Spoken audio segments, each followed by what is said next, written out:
Yeah, guys, you can come this side. You can come this side.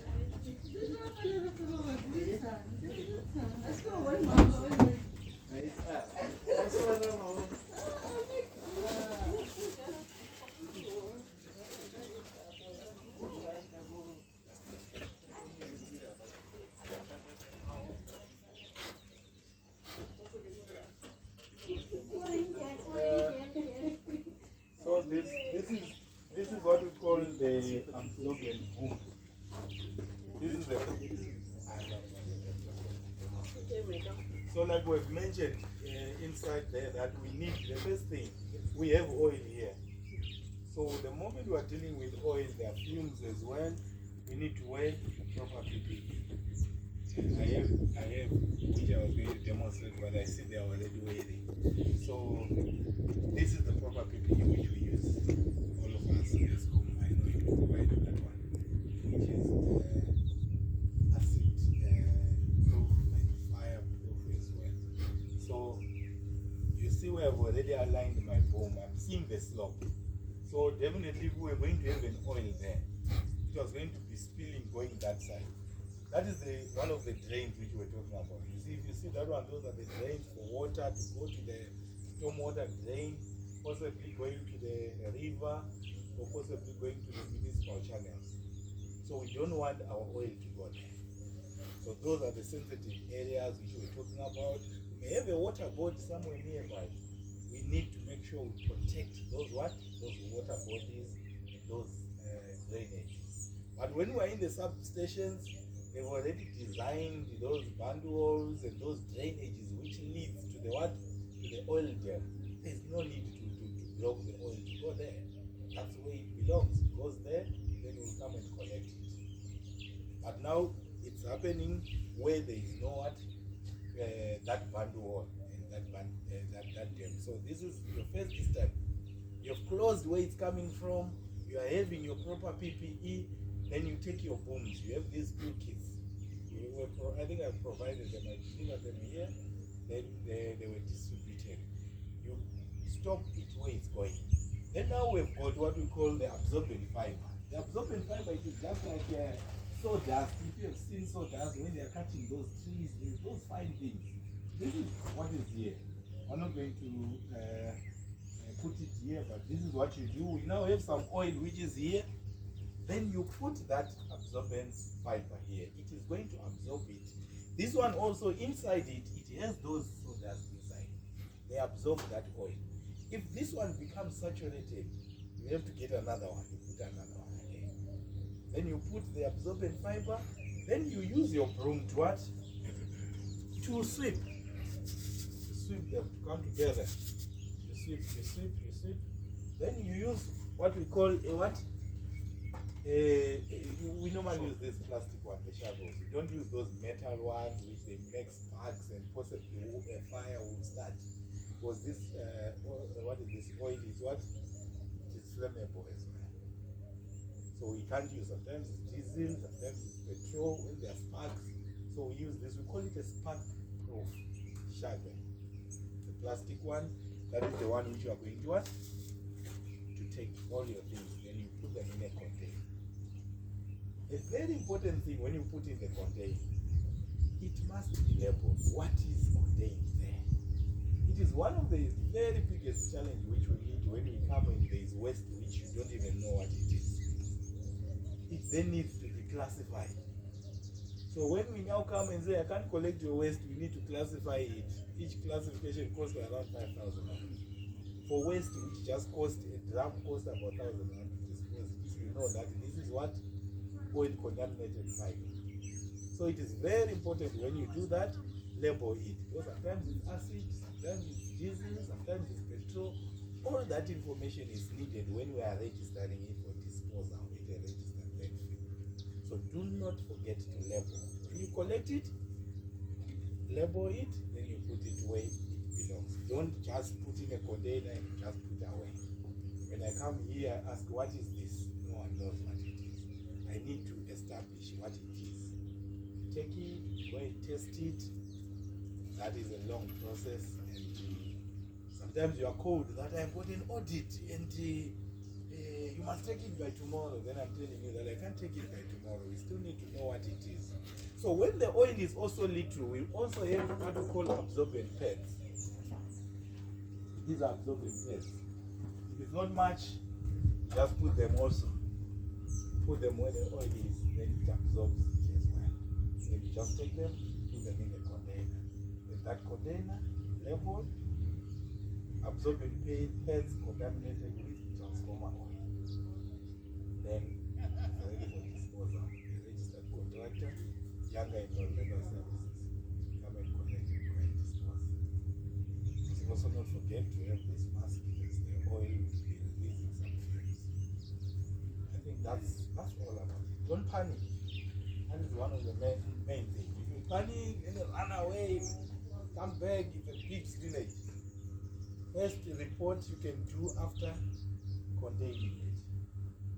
And if you see that is very minor, it's beyond you, then you have to report so that we also come on time. Any questions?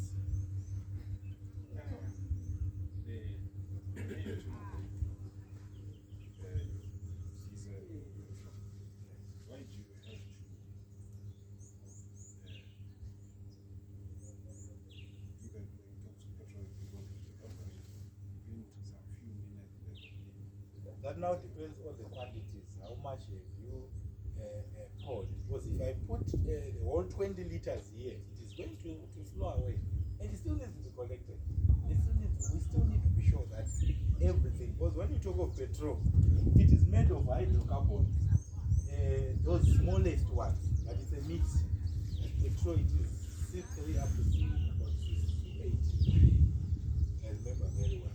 So those minor ones are the ones which evaporate very quickly. Doesn't mean if we put a big container of petrol here, it will be all gone in a few seconds.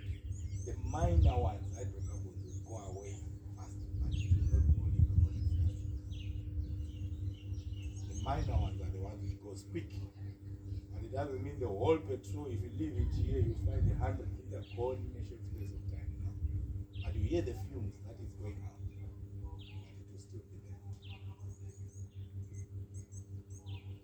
All hydrocarbons we definitely have to treat them. But I think in most cases here we find diesel, we find transformer oil, we find all these silica gel. We don't even need this because it's not a liquid. Silica gel, just sweep it one place and collect it. And the liquids are the ones which we apply this. Someone wanted to talk as well. Oh yeah, no, I was asking actually if I have a spillage and it's not a minor spillage, obviously I will use everything that I have. Basically I have oil spillage and then after that I want to put this in a container, the fiber. Must I separate if I've used this pads and this pad, this fiber, as long as you are using them for one product, put them in the same container. Just like absorbent fiber and absorbent pads contaminated with transformer oil. What is important here is what is contaminating it. Sometimes you may have to leave and remove some soil here. You can still put them. As long as it's all solids contaminated with the transformer oil, you can mix them. And if they are contaminated with different things, please don't mix them. Don't mix them. We'll have a challenge when you take it to the landfill. They test it. They'll say you cannot dispose it without treating it. It becomes even expensive. And if it's clear, only transformer oil, simple to dispose it.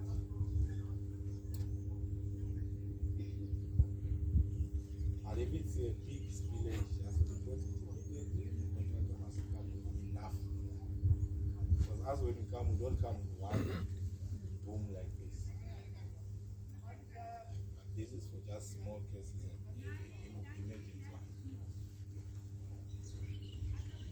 Any more questions? So, since when we have this absorbent, there's a need to barricade. It depends where are you working from. Is it where you don't want people to come? Sometimes you're just alone in the substation and no one is accepted to get in there if they're not trained to be there.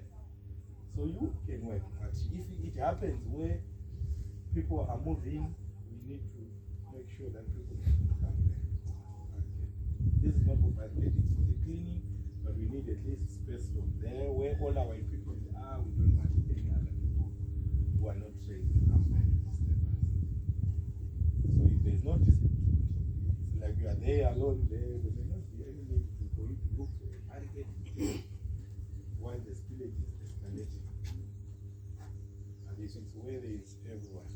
So let's say maybe it's a truck which is like maybe parked here, it's leaking, and then maybe the contaminated soil is this big. Yes. What do you use to treat it? Do you use your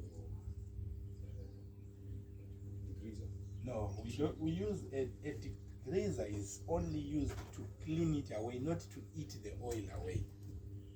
So on the degreaser can only be used on a hard surface, where you can actually also scoop it. Let's say after cleaning, you must actually guard our water so that it doesn't go away. Because the degreaser is not eating in the oil, it's just removing it.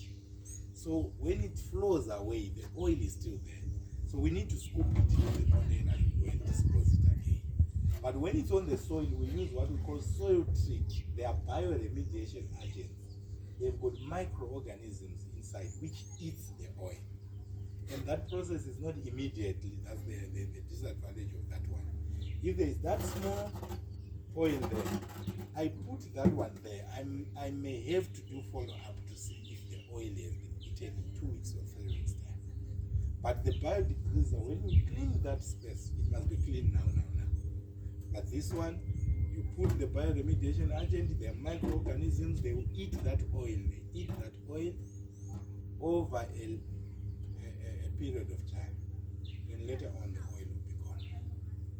But on stones, that's why we remove the stones, we wash them with a degreaser. But the soil where the stones were, we bioremediate with that thing which eats the oil. That thing also needs more moisture and water. So on the stones, we may not have moisture and water there. But on the soil, we put water, and the water makes the microorganisms to survive and eat the oil. So on everything which is a hard surface, biodegreaser. On soil, bioremediation agent, soil treat. It eats their microorganisms. They eat the oil now. Break it down. Carbon dioxide on its own, hydrogen on its own. Break them down. So meaning our supervisor can buy us that one that we use to clean the soil. Or are we not allowed, or should we be trained? I have another contract, but it's for Limlang for distribution. We supply them with those things for smaller spillages. But sometimes it doesn't make sense. My Limlang contract is in Punana. And they are calling me to go and clean 2 square meters. And per square meter, we're charging them 200 rand. And that's 400 rand. And I go to Punana. It does not really make sense as well, even in business. So such small things, you are actually supposed to do it yourself. But when it's big, and we should be trained for that, or the chemical isn't very dangerous, so we just need our PPE. It's not dangerous. It's just like this fiber as well. In that fiber, they just put those microorganisms. So you just dig it, just dig the soil, put the microorganisms, put some water, and done. Don't just put it when it's dry like this. Dig so that they get to stay there. Because if you just put on top of here, they will just flow away again. So just dig the place with your fork. With your fork, then you spread them, just a handful for 1 square meter. Just a handful, just put with your gloves, of course. I have the example of gloves. Oh, with your gloves, with those PVC gloves. You can touch them without gloves. Kitchen gloves. Those nitrile works as well. And there are those orange ones, the hard ones, PVC ones. So you just loosen the soil. After loosening the soil, You just spray it, put water. Done. Check it after 2 weeks, 3 weeks, you are going to see the oil is gone. If it's not gone, repeat the procedure.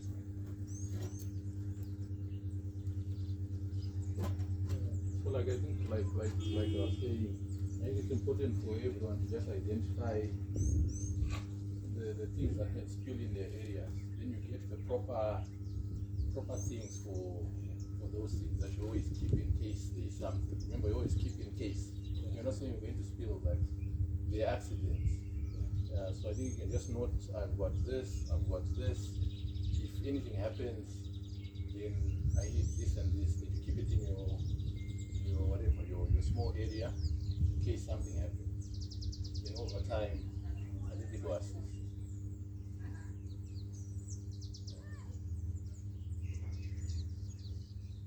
Any more questions?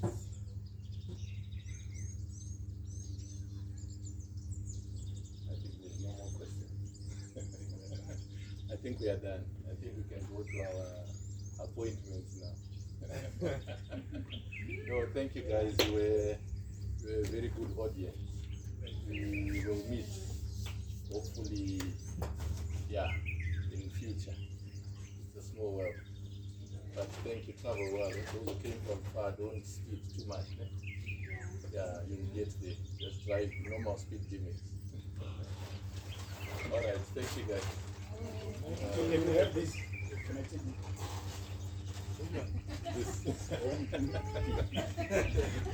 Hey, bye-bye. What do you think this one?